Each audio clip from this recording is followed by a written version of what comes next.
बिस्मिल्लाहिर्रहमानिर्रहीम। अस्सलाम वालेकुम स्टूडेंट्स। अच्छा, आज जो हम लोग थ्योरम करने जा रहे हैं कि second fundamental theorem of calculus, इसको नाम दिया जाता है। ठीक है। अच्छा, पेपर में लास्ट टाइम ये क्वेश्चन आया था तो बच्चे बड़े कंफ्यूज थे। पेपर वाले ने ऐसे लिख दिया कि जी state and proof fundamental theorem of calculus. तो बच्चे ये पूछते रहे कि सर जी आप फर्स्ट फंडामेंटल फॉर्म लिखना है या सेकंड लिखना है। तो वो मैं आपको अभी बात क्लियर कर दूं। अगर तो ये क्वेश्चन आ गया ज़्यादा नंबर का, सपोज ये क्वेश्चन आता है 8 नंबर का, 10 नंबर का, फिर आपको ये दोनों थ्योरम लिखने पड़ेंगे। ठीक है।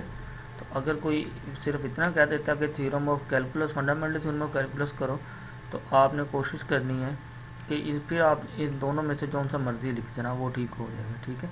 अच्छा, अब असल में इसको ही ज़्यादा प्रेफरेंस दिया जाता है कि वो तो बना दिए। अच्छा, अब इसमें कहता है कि जी ये थ्योरम है जो है, इसकी स्टेटमेंट है कि जी F belong to R on A B and if there is a differentiable function F on A B such that F dash is equal to F 10। तो ये कंडीशन हमने इसकी ना प्रूव करनी। ठीक है। आपने देखा होगा कि ये हमने हिंट यूज़ किया था वो इंटीग्रेशन वाले थ्योरम वाले, इंटीग्रेशन में पार्ट्स वाले थ्योरम, इसका हिंट। तो आज हम इसको प्रूव करते हैं। ठीक है। प्रूव इसका छोटा सा ही है। अच्छा, प्रूव में सबसे पहले देखें कि कहता है जी F belong to R on A B given epsilon greater than 0 there is a partition P such that is equal to this. अच्छा, अब आप नोट करें कि ये जो उसने इधर से लेकर इधर तक ये जो चीज़ लिखी है, ये हम लोग बार बार मैं आपको बता रहा हूँ कि ये प्रीवियस हमने प्रूव किया हुआ काशी क्राइटेरियन कि अगर f बिलोंग करता है r में इंटीग्रेबल फंक्शन में, तो ये पार्टीशन हमारे पास एग्जिस्ट करती है। ठीक है। तो ये हम लोग प्रीवियस प्रूव कर चुके हैं। ठीक है, कि काशी क्राइटेरियन के अंदर। अब तो उसने ये लिखा है, इसको लिखने के बाद क्योंकि ये यूज़ करना था इसलिए उसने इसकी डेफिनेशन लिख दी। अब कहता है कि capital F is a differentiable on A b. अगर कहते हैं डिफरेंशिएबल होगा तो there exist t i belong to such that, मतलब कि ये उसने डिफरेंशिएबल की फॉर्म लिखेगा। अगर कोई फंक्शन डिफरेंशिएबल होगा तो f dash t i delta x i is equal to f into x i minus, ये पता क्या किया उसने, ये कोई भी फंक्शन है डिफरेंशिएबल। अब डिफरेंशिएबल फंक्शन की डेफिनेशन लास्ट टाइम भी बताई थी। अब किया क्या उसने, देखो कि इस चीज़ का मतलब ये होता है कि last value minus first value, कि ये उसने कोई भी मतलब कि फंक्शन लिया एक्स आई वैल्यूज़ का और माइनस जो उसमें से वैल्यूज़ कम हो रही है उसका, इसके इक्वल है। ठीक है। अब चूँकि इस थ्योरम में गिवन था कि एफ कैपिटल एफ डैश बराबर स्मॉल एफ का, इसकी जगह ये लगा दी। ठीक है। अब इस चीज़ पे आए, ये चीज़ हमने स्टार्ट में भी इसको डिस्कस किया था। जब हम इसको ओपन करते हैं ना, इस डेल्टा को ओपन करते जाते एंड पे टर्म में हमारे पास आती जाती है T delta x1 x2 x3 x4। तो एंड पे जाके एंड वाली टर्म जो बनती है, वो जो भी बनती है मैंने कहा था उसको आप नाम दे लेना बी का और फर्स्ट टर्म को नाम दे लेना ई का। तो ये स्टार्ट में इस चीज़ को ना हमने ओपन करके ये एक थ्योरम में भी यूज़ किया था, लिखा हुआ है कि इसको अगर समेशन को ओपन करें तो ये चीज़ हमारे पास बन जाती है कि मतलब कि x2 माइनस x1 वाली की शेप में। तो उसने जो एंड वाली टर्म थी f into B minus F into A लिख दिया। अच्छा, अब इसके बाद ये जो चीज़ की है ना, ये थ्योरम यूज़ किया अब उसने। अब ये थ्योरम हमने आई थिंक मुझे लगता है प्रूफ हमने नहीं किया, लेकिन इसकी स्टेटमेंट वो यूज़ कर रहा है कि ये वाली चीज़ लेस देन इस चीज़ से होती है। तो सबसे पहले मैं क्या करता हूँ, आपको इसकी ना स्टेटमेंट मैं दिखा देता हूँ कि ये इधर होगा थ्योरम, ये प्रूव कर चुके हैं कि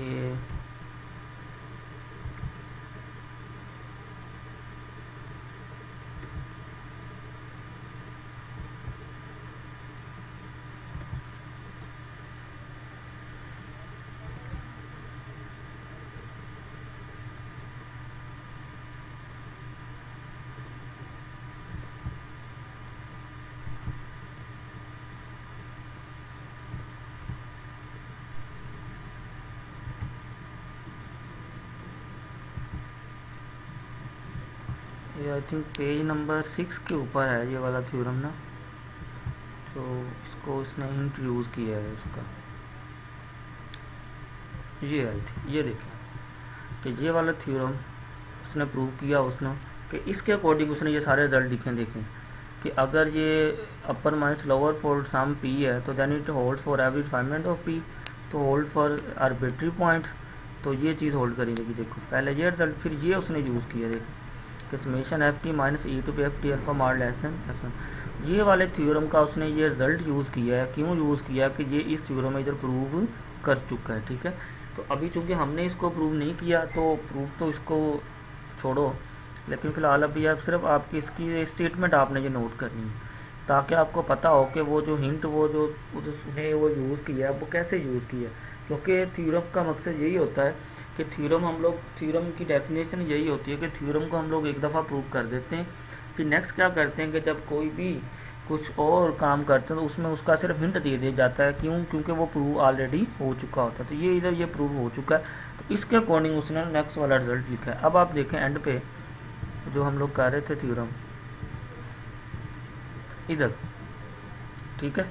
ये तो सिंपल सी चीज़ है, इसमें तो कोई समझाने वाली बात ही नहीं है। ये सिर्फ ये इस पूरे थ्योरम में एक ही ये वाला पॉइंट है, ये वाला, और ये वाला पॉइंट भी सिर्फ यही है कि ये हम ऑलरेडी पीछे थ्योरम में इसका ना प्रूव कर चुके हैं। तो ये स्टेटमेंट आपने इसके अकॉर्डिंग उसने ये लिख दी है, ठीक है।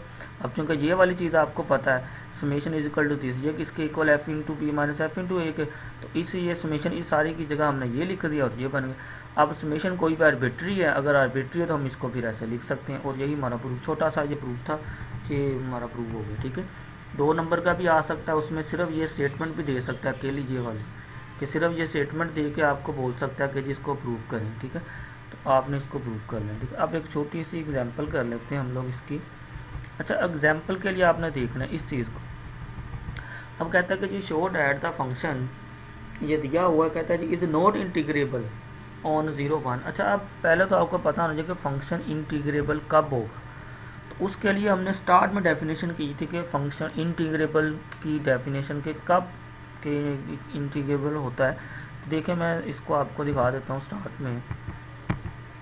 ये देखिए कि कोई भी फंक्शन है इंटीग्रेबल तब होगा जब हमारे पास इसकी वैल्यू, मतलब ये दोनों वैल्यू बराबर आएंगी। देखो इसमें लिखा हुआ है the common value 1 noted by a to b और ए टू बी, मतलब कि जब इन दोनों की वैल्यू अपर और लोअर रिमान सम की, इधर भी उसने बताया हुआ। देखिए ये मतलब कि इन्फिमम एंड सुप्रीम जब इस पे अप्लाई करेंगे, जब इसकी वैल्यू इन्फिमम वाले की और ये सुप्रीम वैल्यू दोनों की वैल्यू सेम आ जाएगी, फिर इधर उसने लिखा भी है देखो कि in case the upper and lower integral are equal we say that f is a Riemann integral on A B and we write f belong to R।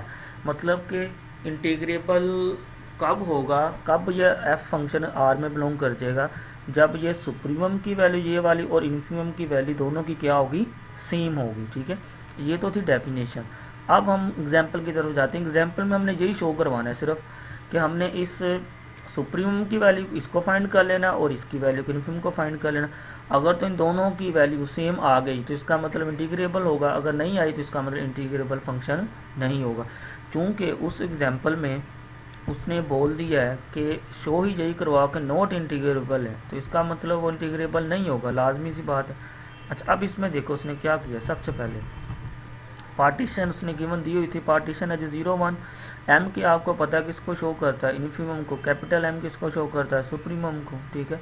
मतलब कि अपर माइनस लोअर जैसे करते हैं, मतलब कि इसमें ग्रेटेस्ट वैल्यू 1 है, lower value 0 partition के अंदर। तो ये हमारे पास सुप्रीमम हो गया इन्फिमम। अब डेफिनेशन लिख दो सुप्रीमम की या अपर सम की, कि अपर सम एस इंटू समेशन उसने शो किया अपर सम यू, इधर यू वैसे लिखना चाहिए, तो यू इंटू पी एफ, तो ये डेफिनेशन है अपर सम की। अगर आप इसमें देखो कि एम के, तो हमारे पास कितना है, एम के हमारे पास वैल्यू कितनी है 1 है, तो एम के की जगह 1 लगा दिया, बाकी ये बन गया।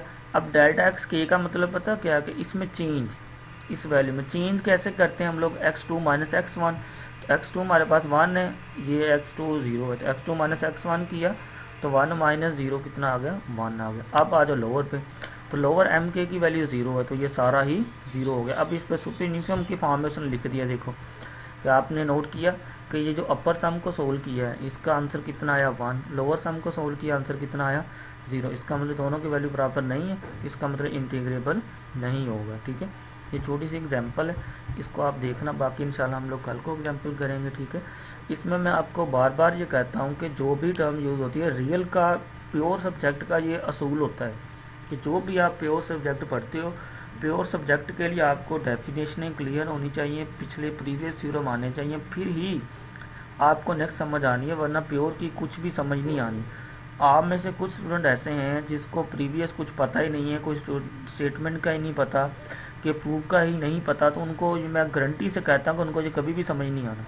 समझ उस बच्चे को ही आएगी जिसने प्रीवियस सारे थ्योरम उसको याद है, उनकी स्टेटमेंटें याद हैं, डेफिनेशनें सारी क्लियर हैं, सारा कुछ याद है, उसको ही समझ आएगी।